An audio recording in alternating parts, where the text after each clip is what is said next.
Corey Legge, welcome to Australian Musician. How you going, Greg? Good, mate.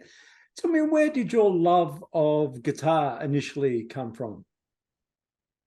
Um, Guitar was the first instrument I ever tried to learn as a kid, and I remember listening to records by Deep Purple and AC/DC, and just that overdriven electric guitar sound always grabbed me.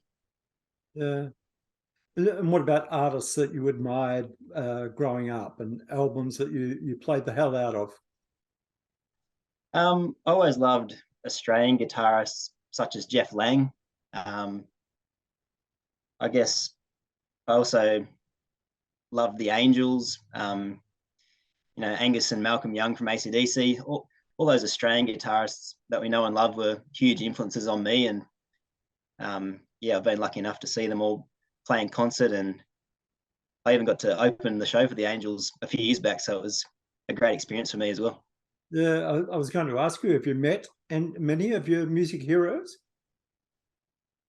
Yeah, I've met Jeff Lang twice now, I think, and I got to meet Wolfmother a few years ago when we played before them at Blues on Broadbeach. So that was another fantastic experience.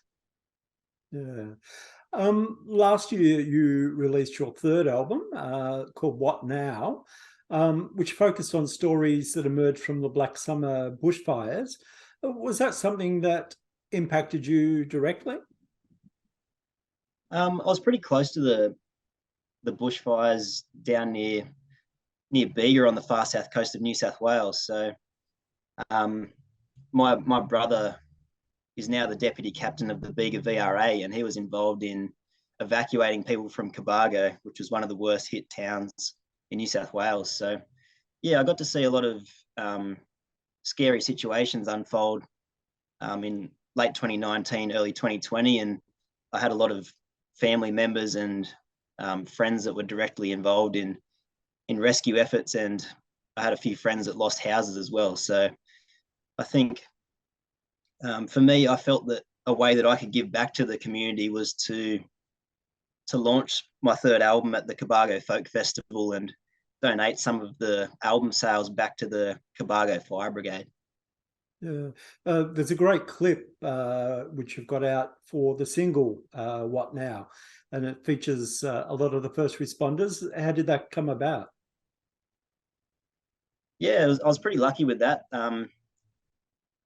The fact that my brother's involved in the emergency services down there, he could help organise a lot of the different branches. So I had the SES, the Marine Rescue, VRA, and RFS involved. So yeah, it was a great chance to go down there and get all the local agencies involved and help lift the spirits of the locals that have been through so much, and give them a chance to be superstars for a day and get their faces on the film clip. So is your brother in the clip as well? Yeah, he's in the clip. If you look out, he's one of the members dressed in green. Okay. Strangest Times, another track off the album, is the current single, I believe. Tell me about that song, how that came together. Yeah, so I guess that's one of the songs on the album that's more about COVID than bushfires. So one of my goals with the album was to put out stories from the past 2 years that kind of intertwined from the bushfires into COVID. And Strangest Times for me was a song about, I guess, what all musicians went through with losing our income overnight and losing our way of life in a way. Most musicians stay on the road year round, and it was a bit of a shock to the system to be forced to sit down and reassess what we do. Yeah. You received funding from Create New South Wales for the album. What did that allow you to do? Yeah, that was a fantastic opportunity. Without that funding, I don't think I would have financially been able to record and release that album at that time. So yeah, it was a huge boost for me as an independent artist to have that funding and to have no financial stress in the studio. It meant that I could go in there with Matt Fell, my producer, and really spend the time on each individual song and make sure it was as good as it possibly could be. And some of that funding also went towards the film clips for songs like What Now? And Love You and Leave You was another clip that we put out as well. So yeah, it was just amazing timing for me, and it was a great way to share stories from the crazy few years that we've had. Yeah. What does Matt Fell bring to a project? What's his production style? Matt's super professional. He's one of the absolute best in the country scene, and it worked out well for me in the sense that Matt plays bass, and he also plays keys. You know, any instrument you can name, he can play it well. So it was really great to have him fill a lot of the gaps on instruments that I can't play. So obviously I do all the singing and all the guitar parts on the album, but if you listen closely, you can hear a lot of Matt's awesome input there as well. So yeah, that was great. And when I recorded the album, we'd been put into a Greater Sydney lockdown the day before. So I actually didn't have my normal bass player and keyboardist on hand. So Matt ended up filling all their parts. Yeah. What do you know about recording now that you didn't know the first time you went into a studio? I think I understand a lot more about how to record vocals, and the way to approach a song for me now is a lot different to how I would have when I was 18. Yeah, I find that when I was younger, I would go into a studio and I'd belt songs out from the get-go, and I'd start to lose my voice quite early in the day. But now I've really worked out a way of, starting with some of the lower songs, because my voice is naturally deeper of a morning. And then by the time I get to the end of the day, I've got a raspier voice, which is, better suited to some of the rock tracks. Okay. So where are you at with the next recording? Do you have some songs written or a theme in mind? Well, I've actually finished tracking all the bass, drums, and guitars. So I've just done that with Nash Chambers, who's Casey Chambers' brother. And he flew over from Nashville to record my album and a handful of others.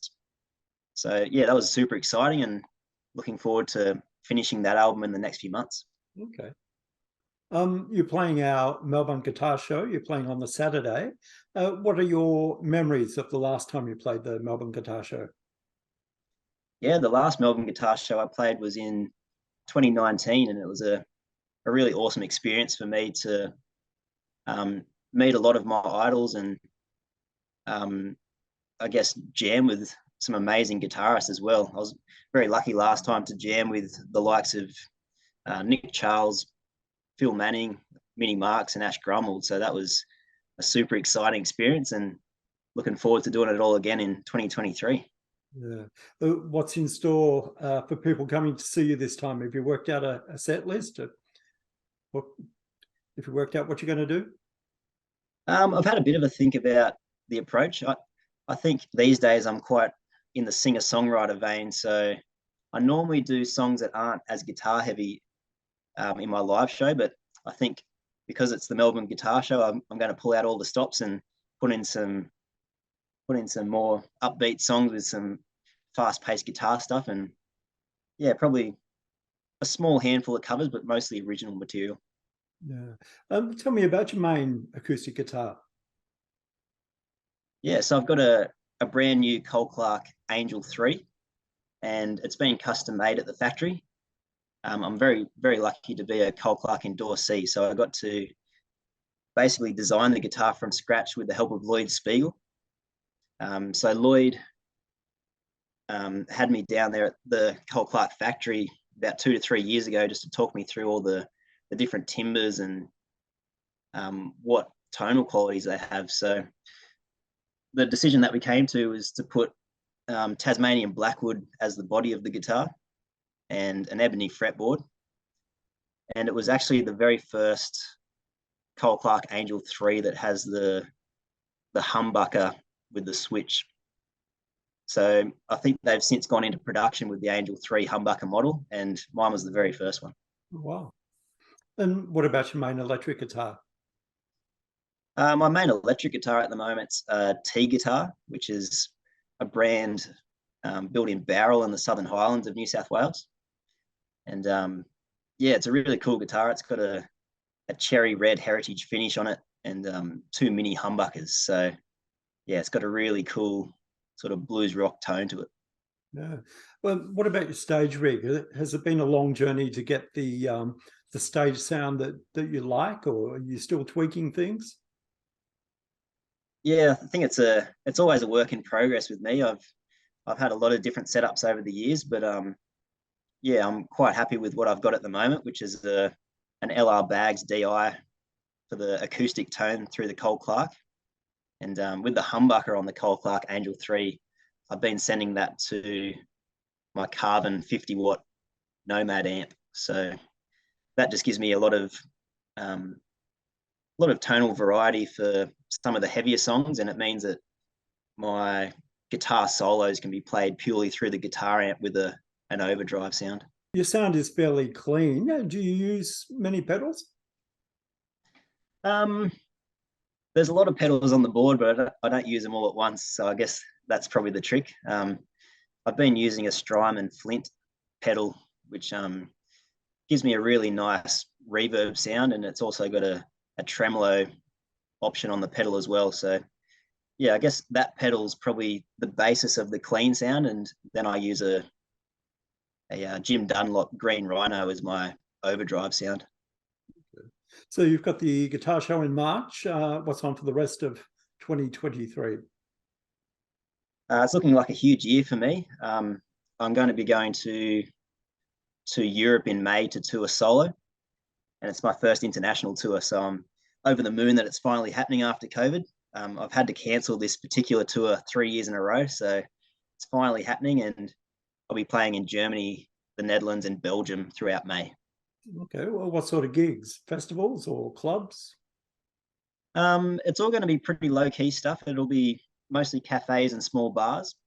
So nice and intimate free entry shows, which I'm looking forward to. And yeah, for me, it's a chance to get over to Europe and get a foot in the door and hopefully start to build some connections so I can come back and do the festival circuit next year. Yeah. And what's the grand plan for Corey Legge? I guess the grand plan is to finish recording album number 4 and hopefully get at least one single out this year and then drop the album in 2024.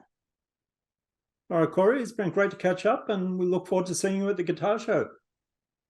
Thanks for having me, Greg. Looking forward to the guitar show.